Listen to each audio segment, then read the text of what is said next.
সমগ্র বিশ্বের সর্বকালের সর্বযুগের সর্বশ্রেষ্ঠ মহামানব জনাবে মুহাম্মদুর রাসূলুল্লাহ সাল্লাল্লাহু আলাইহি ওয়াসাল্লামের পবিত্র সিরাত জানার উদ্দেশ্যে এই মাহফিলে আমাদেরকে শরীক করলেন। সেই মনিবের দরবারে শুকরগুজার হচ্ছি। আমরা সকলে পড়ছি আলহামদুলিল্লাহ। প্রিয় ভাই সব, আমরা এসেছি এমন এক মহান ব্যক্তিকে জানার জন্য, এমন এক মহান সত্তাকে জানার জন্য যাকে না জানলে কিছুই জানা হবে না, এবং যাকে জানলে পরে এই পৃথিবীতে মানুষ হিসেবে জন্মগ্রহণ করেছি এর সার্থকতা লাভ হবে।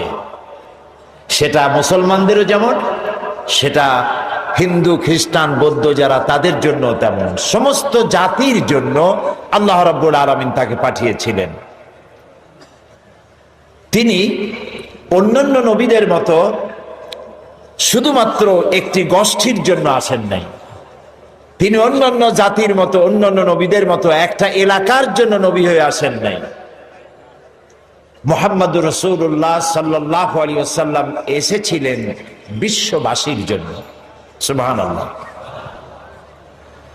দুনিয়ায় যত নবী আল্লাহ পাঠালেন সমস্ত নবীরা ছিলেন এলাকা ভিত্তিক এবং অঞ্চল ভিত্তিক, ভাষা ভিত্তিক।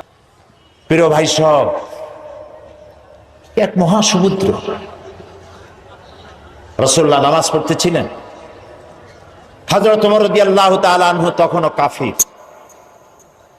চাইছিলেন রাসূলকে শায়েস্তা করবেন, মারবেন, লাঞ্ছিত করবেন। নামাজরত অবস্থায় দেখে তিনি চিন্তা করলেন, যাক নামাজ পড়তেছে, এখন কিছু কবর না, নামাজটা শেষ হোক, তারপরে আচ্ছা করে। হযরত ওমর বলেন, আমি নবীজের পিছনে দাঁড়িয়ে অপেক্ষা করতেছিলাম নামাজ কখন শেষ হবে, আর তিনি নামাজের ভিতরে তেলাওয়াত করতেছিলেন। তেলাওয়াত যখন শুনলাম আমার কাছে মনে হলো এই কথাগুলি মানুষের বানানো নয়, নিশ্চয়ই কোন জিন রাসূলুল্লাহকে শিখায়া দেয়। আমি যখন এই চিন্তা করেছি এত সুন্দর মিলায়া মিলায়া কি করে পড়েন, জেনে শিখাই দিয়েছে, এই চিন্তা যখন আমি করেছি, নবীজি তখন আমার এই কথার জবাব যেন তিনি দিলেন। তিনি পড়লেন, ইন্নাহু লাকাউলু রাসূলিন কারীম। না, এটা কোনো জিন বা অন্য কারো কথা নয়, এটি হচ্ছে মহান বার্তাবাহকের বর্ণনা। হযরত ওমর বলছেন, জেনের কথা না হলে কবির কথা তো বটেই। এত সুন্দর মিলানো দেখছেন না কোরআন শরীফে, কি মিল লক্ষ্য করছেন? করেন নেই বোধ হয়, করার জন্য অনুরোধ করি। কোরআন তাড়াতাড়ি পড়বেন, মনে হবে আপনি প্রবন্ধ পড়ছেন। থেমে থেমে পড়বেন, মনে হবে যেন কবিতা পড়তেছেন। প্রত্যেক আয়াতে আয়াতে মিল। সুবহানাল্লাহ। হযরত ওমর বলছেন, ভাবলাম মুহাম্মদ সাল্লাল্লাহু আলাইহি ওয়াসাল্লাম কবি হয়ে গেছে। হযরত ওমর বলেন, যেই না চিন্তা করলাম মনে মনে মুহাম্মদ সাল্লাল্লাহু আলাইহি ওয়াসাল্লাম কবি হয়ে গেছেন, অমনি তিনি আমার এই কথার জবাব যেন তিনি দিলেন। তিনি পড়লেন, ওয়ামা হুয়া বিকাউলি শাইরিন কালিলাম মা তুমিনুন। না না, এটা কোনো কবির কথা নয়। হযরত ওমর বলে, সর্বনাশ, তাহলে তো শুধু কবি না, গণকও। আমার মনের কথা বুঝলো কেমনে? তো জাদুকর হয়ে গেছে, গণক হয়ে গেছে। হযরত ওমর বলেন, যখন আমি মনে মনে চিন্তা করলাম গণক হয়ে গেছেন, অমনি নবীজি আমার সে কথারও জবাব দিয়ে দিলেন। তিনি পড়লেন, ওয়ালা বিকাউলি কাহিনিন কালিলাম মা তাযাক্কারুন। না না, এটা কোনো গণকের কথা নয়, তোমরা খুব কমই উপদেশ গ্রহণ করে থাকো। হযরত ওমর বলেন, আমার মনে হচ্ছিল আমার পায়ের তলা থেকে মাটি সরে যাচ্ছে। কি আশ্চর্য কথা! যা বলি মনে মনে তারই জবাব আসে। নামাজের মধ্যে কি করে বোঝেন তিনি? হযরত ওমর বলেন, প্রত্যেকটি কথার জবাব, মনের প্রশ্নের জবাবগুলি যখন আসতেছিল, তখন আমার চোখের সামনে বিরাট একটা জিজ্ঞাসাবোধক চিহ্ন ঘুরতেছিল। এটা জেনের কথা নয়, কবির কথা নয়, গণকের কথা নয়, তবে এটা কি? যেই না চিন্তা করেছি তবে এটা কি, অমনি নবীজি তেলাওয়াত করলেন, তানজিলুম মির রাব্বিল আলামিন। আল্লাহ রাব্বুল আলামিনের নাযিলকৃত কিতাব। হযরত ওমর বলছেন, আমার মনে হচ্ছিল ঈমান ইসলাম তার শিকড় শুদ্ধ আমার কলিজার মধ্যে ঘেরে বসতেছে। কিন্তু তখনও সময় আসে নাই হযরত ওমরের ঈমান কবুল করার। প্রিয় ভাই সব, রাসূলকে আল্লাহ রাব্বুল আলামিন পৃথিবীতে পাঠালেন এজন্য নয়, তিনি আমাদেরকে মেসাক করা শুধু শিখাবেন, তিনি আমাদেরকে শুধু দাড়ি আর টুপির কথা বলবেন। একটি সমাজ বিপ্লব, একটি রাষ্ট্র বিপ্লব করার জন্য পাঠিয়েছেন। চুরি, ডাকাতি, জেনা, ব্যভিচার, হত্যা, ধর্ষণে ভরপুর সমাজ, এখানে এসেছেন তিনি। এই জাতির উপায়, এ মানুষ বাঁচবে কি করে, এর লক্ষ্য কি, উদ্দেশ্য কি, যাবে কই? আহারে, গরিবদের বাঁচার কোনো অধিকার নাই। গরিবরা শোষিত, নির্যাতিত, নিপীড়িত, নিগৃহীত। বড় লোকদের সব জোর জার, মুলুক তার। আর নারী, নারীর জীবনের তো কোনো দামই নাই। নারী হয়ে জন্মগ্রহণ করাই আজন্ম পাপ। মেয়ে হয়ে জন্মগ্রহণ করেছে, আষাঢ় মেরে মেরে ফেলতেছে। রাসূল এই জিনিসগুলি দেখলেন, নিজের চোখে অবলোকন করলেন। একটা ব্যতিক্রমী স্বভাব দিয়ে তিনি তৈরি হচ্ছেন। লোকেরা লক্ষ্য করলো, এক পর্যায়ে মক্কার লোকেরা রাসূলের নাম ভুলে গেল। নাম ছিল কি? নাম কি? মুহাম্মদ। বলেন নাম কি? সবাই বলেন সাল্লাল্লাহু আলাইহি ওয়াসাল্লাম। মনে থাকে যেন, রাসূলের নাম যখন শুনবেন, যখন পড়বেন, কি বলবেন? ভুলে যাবেন না। লোকেরা নাম ভুলে যেতে বসলো কেন? তিনি পরিচিত হলেন আল আমিন বলে। লোকেরা বলা শুরু করলো, এই ঘটনার জন্য যাও আল আমিনকে বলো, চলো আল আমিনের কাছে যাই, ওই যে আল আমিন আসতেছে। বিশ্বাসী হিসাবে পরিগণিত হলেন সকলের কাছে, বিশ্বাসী, এবং নাম আরো হলো সাদেক, সত্যবাদী। নবীজি যখন মক্কা থেকে হিজরত করে মদিনায় যান, যাওয়ার সময় হযরত আলীকে বলেছিলেন, আলী, আল্লাহ তাআলা অর্ডার করেছেন আমাকে মদিনায় যাওয়ার জন্য হিজরত করে, তুমি আমার বিছানায় শুয়ে থাকো, আর একটা কাগজ কলম নাও, একটা লিস্ট তৈরি করো।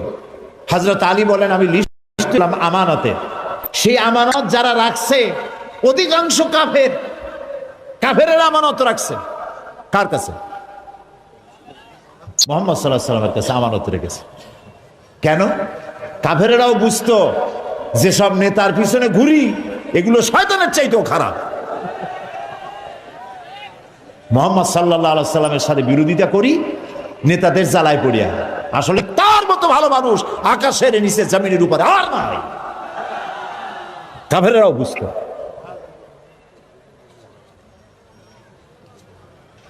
এখনো আমাদের দেশে যত নেতা আছে, অনুসারীরা বোঝে খাঁটি শয়তান। নামাজ নাই না, দেখেন না, নামাজ নাই, রোজা নাই, আল্লাহ পরকালের চিন্তা নাই, মিথ্যা কথা বলে অনবরত। মানুষে যেমন বমি করে হড় হড় করিয়া, মুখ দিয়া মিথ্যা করি বমির মতো বাইর হইতে থাকে। একটা ভালো কথা বলতে জানে না, শুধু অসত্য আর মিথ্যা বলতেই থাকে, আমানতের খেয়ানত করে। তবে এইসব নেতাদের পিছনে ঘুরে কেন? এই চিন্তায় যে এরা যদি এমপি মন্ত্রী হইতে পারে, তা একটা চাকরি পাবো, লাইসেন্স পাবো, টিয়ার কাবি খা খাইতে পারবো। জি, নাম রাখছে কাবি খা, তার মানে হলো খাবি খা।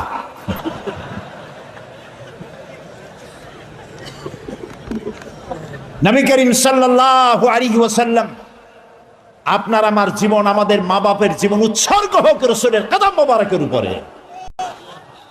সারাটা দুনিয়া ঋণী তার কাছে, তার স্বভাব চরিত্রের কাছে। মুহাম্মদুর রাসূলুল্লাহ সাল্লাল্লাহু আলাইহি ওয়াসাল্লাম এই সমাজে বড় হলেন, বেড়ে উঠলেন, লক্ষ্য করলেন এদের বাঁচাবো কেমনে, উপায় কি? তিনি গারে হেরায় চলে গেলেন। ওটার নাম জাবালে নূর। আমরা গারে হেরা বলি, কিন্তু মক্কা শরীফে যে গারে হেরা কইলে কেউ চিনবে না, চিনবে না।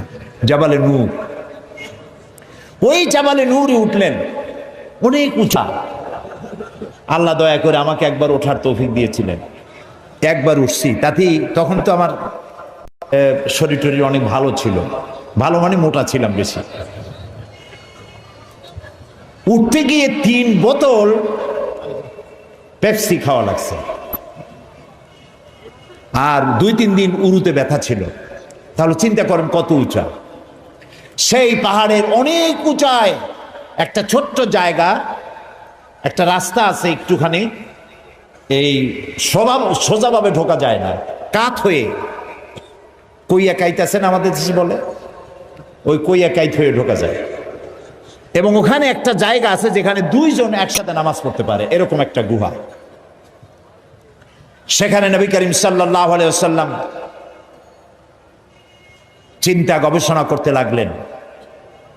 যেদিন বয়স 40 বছর পূর্ণ হয়ে গেল, আল্লাহ রাব্বুল আলামিন তাকে নবুয়তের মর্যাদা দিয়ে দিলেন। এই নবুয়তের মর্যাদা নিয়ে তিনি নেমে আসতেছেন। ভয় পেলেন। জিবরাইলকে তো জীবনে দেখেন নাই, হযরত জিবরাইলকে দেখেছেন। জিবরাইল বলেছেন ইকরা, পড়ো। তিনি বলছেন যে আমি পড়তে জানি না। আবারও বললেন ইকরা, পড়ো, বলছেন জানি না পড়তে। তৃতীয়বার তিনি বুকের সাথে জড়িয়ে ধরলেন, এমন ভাবে জড়িয়ে ধরলেন নবী করিম সাল্লাল্লাহু আলাইহি ওয়াসাল্লাম ব্যথা পেলেন এবং তিনি পড়তে পারলেন। নেমে এসে স্ত্রী হযরত খাদিজাতুল কুবরা রাদিয়াল্লাহু তাআলা আনহাকে বললেন আমাকে ঢেকে দাও। তাড়াতাড়ি করে চাদর এনে তিনি ঢেকে দিলেন। নবী করিম সাল্লাল্লাহু আলাইহি ওয়াসাল্লামের চোখের মধ্যে ভীর ছাপ। হযরতে খাদিজা ভীত সন্ত্রস্ত হলেন, জিজ্ঞেস করলেন আবাল কাসেম আপনার কি হয়েছে? তিনি ঘটনা শোনালেন। হযরত খাদিজা কি বলতেছেন শোনেন। হযরত খাদিজা বলছেন ইয়া আবাল কাসেম, হে কাসেমের পিতা, আপনার ঘাবড়াবার কোনো কারণ নাই। কোন দুষ্ট জিন, কোন দুষ্ট শয়তান আপনাকে অনিষ্ট করতে পারে না, কারণ আপনি সত্যবাদী। আপনাকে কোন দুষ্ট জিন, কোন শয়তান আপনাকে অনিষ্ট করতে পারে না, কারণ আপনি আত্মীয়তার হক আদায় করেন। আপনি এতিমকে, মিসকিনকে খেতে দেন, আপনি বিধবাকে আশ্রয় দেন, আপনার ক্ষতি কেউ করতে পারে না। হযরত খাদিজা দৌড় মারলেন এবং নিজের চাচাতো ভাই হযরত ওয়ারাকা বিন নওফল, তিনি ছিলেন তাওরাতের জবরদস্ত আলেম, নবীজির মুখে খবর শুনলেন। সবটা শুনে নবীজির মস্তক মোবারকের উপরে চুমো খেয়ে বললেন কুদ্দুসুন কুদ্দুসুন, অতি পবিত্র, মহাপবিত্র ইয়া মুহাম্মদ সাল্লাল্লাহু আলাইহি ওয়াসাল্লাম। আপনার কাছে যিনি এসেছিলেন তিনি কোন জিন নয়, তিনি মহাপবিত্র আত্মা, তিনি ফেরেশতা। যে ফেরেশতা এসেছেন ইব্রাহিম, মূসা, ঈসা, ইয়াকুব, আইয়ুব, সমস্ত নবীদের কাছে যে ফেরেশতা এসে, সেই জিবরাইল এসেছিলেন আপনার কাছে। তাওরাতে আমি যা পড়েছি তার সাথে মিল হয়ে যাচ্ছে। আপনি আখিরি জামানার পয়গম্বর। তবে আমার জন্য আফসোস, আমি বৃদ্ধ। এই জাতি আপনাকে খুব কষ্ট দেবে, নির্যাতন করবে। সেদিন পর্যন্ত যদি আল্লাহ আমারে বাঁচায় রাখেন, আমি আপনাকে সাহায্য করব, আপনার সাথে থাকব। প্রিয় ভাই সব, একটা নারী, একজন স্ত্রী পুরুষের জন্য, স্বামীর জন্য সব থেকে উত্তম সাক্ষী দিতে পারে। এর থেকে ভালো সাক্ষী আর কেউ দিতে পারে না। আল্লাহর নবী যখন তার স্ত্রী হযরত খাদিজা রাদিয়াল্লাহু তাআলা আনহাকে যখন দাওয়াত দিয়েছেন, আল্লাহ রাব্বুল আলামিন যখন দাওয়াতের জন্য বলে দিলেন নিকটবর্তী আত্মীয়দেরকে দাওয়াত দাও, সর্বপ্রথম নবীজি গিয়ে হযরত খাদিজাকে দাওয়াত দিলেন, বললেন আল্লাহ ছাড়া কোনো ইলাহ নাই, মাবুদ নাই, তার উপর ঈমান আনো, আর আমি মুহাম্মদ রাসূলুল্লাহ সাল্লাল্লাহু আলাইহি সাল্লাম আখিরি জামানার পয়গম্বর, আমার উপর ঈমান আনো।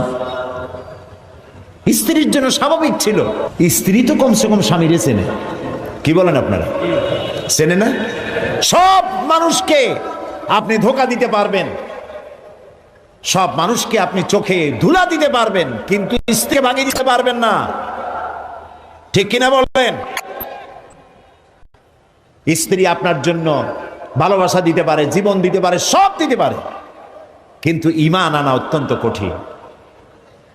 নবীজি যখন হযরত খাদিজাকে ঈমানের দাওয়াত দিলেন, হযরতে খাদিজা রাদিয়াল্লাহু তাআলা আনহা এক মুহূর্ত দেরি করেন নাই, সঙ্গে সঙ্গে পড়েছেন লা ইলাহা ইল্লাল্লাহু মুহাম্মাদুর রাসূলুল্লাহ। জোরে পড়েন লা ইলাহা ইল্লাল্লাহ, লা ইলাহা ইল্লাল্লাহ, লা ইলাহা ইল্লাল্লাহু মুহাম্মাদুর রাসূলুল্লাহ। হযরত খাদিজা বলছেন, ইয়া আবুল কাসেম, আপনি অবশ্যই আল্লাহর নবী। আমার কোনো বিন্দু মাত্র সন্দেহ নাই, কারণ বিগত 15 বছর আপনার সাথে ঘর সংসার করে আপনাকে যেভাবে দেখেছি, কোন সাধারণ মানুষের আচরণ এরকম হতে পারে না, আপনি অবশ্যই আল্লাহর নবী। নবী করিম সাল্লাল্লাহু আলাইহি ওয়াসাল্লাম এই দাওয়াত নিয়ে ছড়িয়ে পড়লেন ময়দানে। তিনি বলেছেন লা ইলাহা ইল্লাল্লাহ। এই কালেমার দাওয়াত কি শুধু মুহাম্মদ সাল্লাল্লাহু আলাইহি ওয়াসাল্লামের ছিল না, সব নবীদের ছিল। দুনিয়ার সব নবীদের একটাই স্লোগান ছিল, কারো মধ্যে কোনো মতপার্থক্য, মতদ্বৈততা হয় নাই, সকলের স্লোগান একটা, লা ইলাহা ইল্লাল্লাহ। এই কালেমার বিপ্লবী দাওয়াত পেশ করেছেন সমস্ত নবীরা। আমরা এই কালেমাটা বুঝি না, না বোঝার কারণেই দুরবস্থা হয়েছে। আমরা শুধু এটারে জিকিরের বুলি বানাইছি। দেখছেন কি কায়দায় জিকির করে, লা ইলাহা ইল্লাল্লাহ ইল্লাল্লাহ, এমন জোরে ইল্লাল্লাহ বলে তাতে কলব থাকলেও পারে, গেলেও পারে। কি বুঝে ইল্লাল্লাহ বলতেছেন? আবার লা ইলাহা ছেড়ে দিয়া খালি ইল্লাল্লাহ করে, এরকমও শুনেছি, শুনছেন আপনারা? লা ইলাহা বাদ দিয়া কতক্ষণ ইল্লাল্লাহ ইল্লাল্লাহ ইল্লাল্লাহ। আশ্চর্য কথা, এটা কি কি বলতেছেন আপনি? ইল্লাল্লাহ মানে তো আল্লাহ ছাড়া, আল্লাহ ছাড়া কি? লা ইলাহা ইল্লাল্লাহ এই কালেমার দাওয়াত যখন নবীরা দিয়েছেন, হযরতে মূসা আলাইহিস সালাম যখন বলেছেন লা ইলাহা ইল্লাল্লাহ, এ আঘাত লেগে ফেরাউন দরিয়ায় নীলের মধ্যে ডুবে শেষ হয়ে গিয়েছে। হযরত ইব্রাহিম আলাইহিস সালাম যখন বলেছেন লা ইলাহা ইল্লাল্লাহ, নমরুদের গোষ্ঠী সাফ হয়েছে, জুতা পিটা খাইয়া দুনিয়া থেকে বিদায় হয়ে গেছে, ঠিক না ভাই? মুহাম্মদ সাল্লাল্লাহু আলাইহি সাল্লাম যখন বলেছেন লা ইলাহা ইল্লাল্লাহ, তখন আবু জাহাল, আবু লাহাব, উতবা, শাইবা, মুগীরা এ সবগুলির গায়ে আগুন জ্বলে গেছে। কেন আগুন জ্বললো? তারা বুঝছে লা ইলাহা ইল্লাল্লাহর অর্থ কি। তারা বুঝেছে লা ইলাহা ইল্লাল্লাহ মানেই হচ্ছে কোনো ইলাহা নাই, আইনদাতা নাই, বিধানদাতা নাই, শাসনকর্তা নাই, কাউকে মানি না। কে ছাড়া? আল্লাহ ছাড়া। ফেরাউনও বুঝেছে। ফেরাউন বোঝেন, ফেরাউনকে মুসা আলাইহিস সালাম যখন বলেছেন বলো লা ইলাহা ইল্লাল্লাহ, ফেরাউন বলেছে মা আলিমতু লাকুম মিন ইলাহিন গায়রি, আমি তো জানি না যে আমি ছাড়া আরো কোন ইলাহ আছে, আমি তো ইলাহ। তুমি যদি আমারে বাদ দিয়ে আর কাউকে ইলাহ মানো, লাআজআলান্নাকা মিনাল মাসজুনিন, কারারুদ্ধ করে রাখবো, জেলখানায় ঢুকিয়ে দেব। মুসা আলাইহিস সালাম ভয় পাইছিলেন নাকি? ভয় পাননি। কাফেরেরা বুঝতে পারতো লা ইলাহা ইল্লাল্লাহর অর্থ কি। আবু জাহাল, আবু লাহাব, উতবা, শাইবারা, হযরত আবু তালেব, নবী করিম সাল্লাল্লাহু আলাইহি সাল্লামের চাচা আবু তালেবের কাছে গিয়ে বলেছে, আবু তালেব, রসুলকে বলো, মুহাম্মদ সাল্লাল্লাহু আলাইহি সাল্লামকে বলেন তিনি যেন লা ইলাহা ইল্লাল্লাহর দাওয়াত না দেন, এর বিনিময়ে যত টাকা লাগে, যে সুন্দরী মেয়ে পছন্দ করবে সেই মেয়ে তার সাথে বিয়ে দিয়ে দেব, নেতৃত্ব দেব, টাকা দেব, পয়সা দেব, বাড়ি ঘর দেব, তবুও লা ইলাহা ইল্লাল্লাহ দাওয়াত যেন তিনি না দেন। নবীজির কাছে যখন প্রস্তাব গেল, আল্লাহ নবী বললেন, চাচাজি আবু তালেব, প্রস্তাব যেটা এসেছে ওই প্রস্তাবকরা যা দিতে পারবে সেটা তো স্বাভাবিক কথা, যেটা দিতে পারবে না তাও যদি ওরা আমার হাতে দিতে পারে, যেমন আকাশের সূর্যটা ধরে এনে যদি ওরা আমার ডান হাতে তুলে দেয়, আকাশের পূর্ণিমার চাঁদ যদি ধরে এনে আমার বাম হাতে তুলে দেয়, এরও বিনিময়ে আমি আল্লাহ নবী মুহাম্মদুর রাসূলুল্লাহ এক মুহূর্তের জন্য তাওহীদের দাওয়াত বন্ধ করে দেব না। নবীজি পৃথিবীতে আল্লাহর দ্বীনের দাওয়াত দেওয়ার জন্য, দ্বীন প্রতিষ্ঠার জন্য এসেছিলেন, এজন্য আসেন নাই আবু জাহাল, আবু লাহাব বা সাইবারা নেতৃত্ব দিবে আর মুহাম্মদ সাল্লাল্লাহু আলাইহি সাল্লাম তার অধীনে চাকরি করবেন, মসজিদে বসে আল্লাহ আল্লাহ করবেন।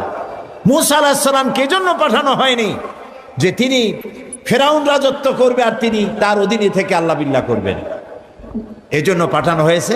মূল উদ্দেশ্য কি?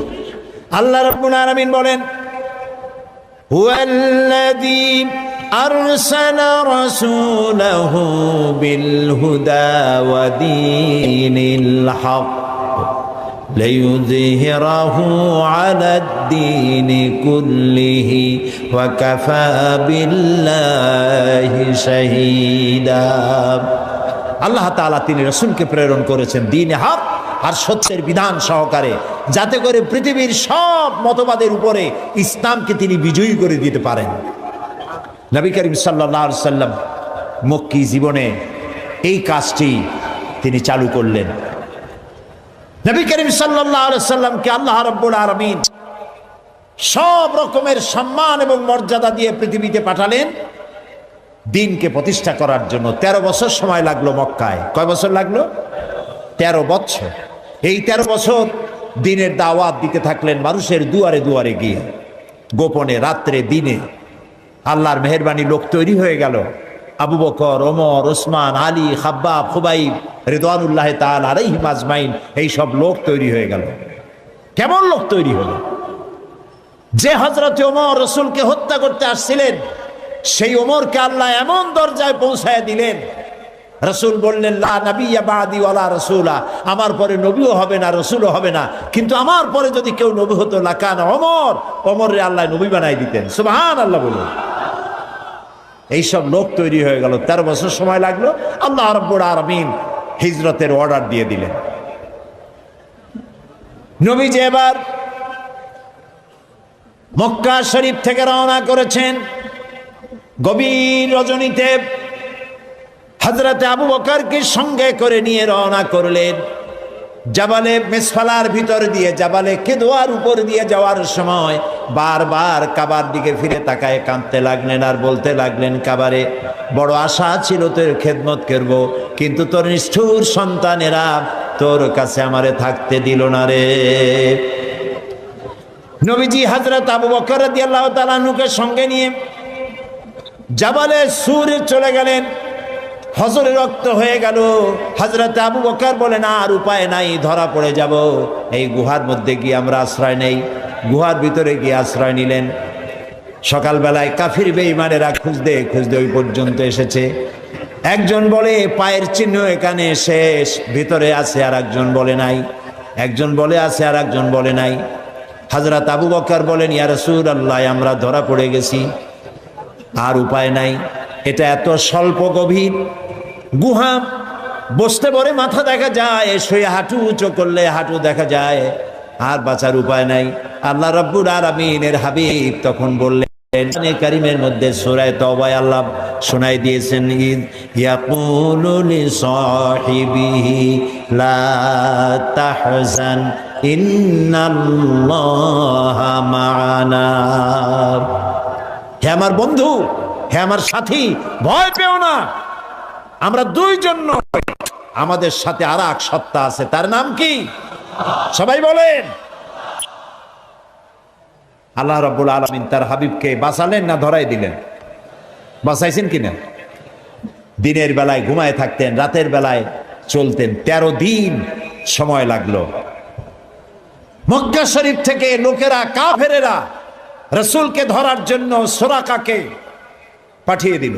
সুরাকা চলল ধরার জন্য, অশ্ব পৃষ্ঠে সওয়ার হয়ে দৌড়াতে দৌড়াতে রাসূলের কাছে চলে গিয়েছে। হযরত আবু বকর বলছেন, ইয়া রাসূলুল্লাহ, আবার ধরা পড়ে গেলাম, এই লোক কেমনে ছাড়ি? আবার পিছনে দৌড়ানো আরম্ভ করেছে। আবার কিছু দূর গিয়ে দুটি পা, ঘোড়ার পা সামনের দিকে টেনে যেতে লাগলো। এবার বলল, আমি ক্ষমা চাই। রাসূল বললেন, মাফ করলাম, ফিরে যা। আবার যখন ঘোড়ার পা উঠে আসলো, সুরাকা তখন চিন্তা করলো, 100 লাল উট কেমনে ছাড়িয়ে যায়। আবার পিছনে আরম্ভ করছে দৌড়। এবার যখন কাছাকাছি এসেছে, সুরাকার ঘোড়ার 4টা পাই মাটির তলায় নামা শুরু হয়ে গেছে। সুরাকা বলছে, আমি মাপ চাই, আমাকে ক্ষমা করে দিন। রাসূলুল্লাহ ফিরে তাকালেন, বললেন, সুরাকা, এখনো তোমার বিশ্বাস হয় না যে আমি আল্লাহর নবী? সুরাকা বলছেন, হ্যাঁ। নবীজি তাকে ক্ষমা করলেন। ঘোড়া শুদ্ধ উপরে উঠে আসলো। সুরাকা চিন্তা করলো, একেবারে খালি হাতে ফিরবো? দেখেন কি কত বড় খারাপ মানুষ। সুরাকা বলছে, মুহাম্মদ সাল্লাল্লাহু আলাইহি ওয়াসাল্লাম, আচ্ছা আমি যেই ধরলাম না, আমি ফিরে যাব এখন, কিন্তু আমি যে আপনাকে ধরলাম না, সেই জন্য আপনি আমার কিছু দেবেন না?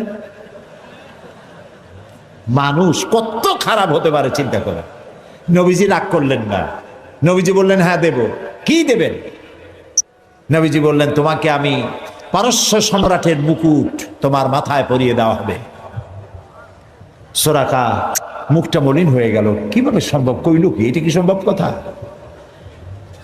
যিনি রাতের আধারে একজন লোক নিয়ে কোন রকম করে আত্মগোপন করে চলে যাচ্ছেন, নিজের জন্মভূমি ছেড়ে পারস্য সম্রাটের মাথার মুকুট এনে আমারে দেবে, এটা একটা কথা হইল? কিছু দেবেন না তাই কর। মন খারাপ করে সে চলে গেল। নবী করিম সাল্লাল্লাহু আলাইহি সাল্লামের ইন্তেকালের পর হযরত আবু বকর ক্ষমতা এলেন, তারপরে হযরত ওমর ক্ষমতা এলেন। হযরত ওমরের জামানায় পারস্য বিজয় হলো, আর গনিমতের মালের সাথে পারস্য সম্রাটের মুকুটও এসে সামনে হাজির হয়ে গেল।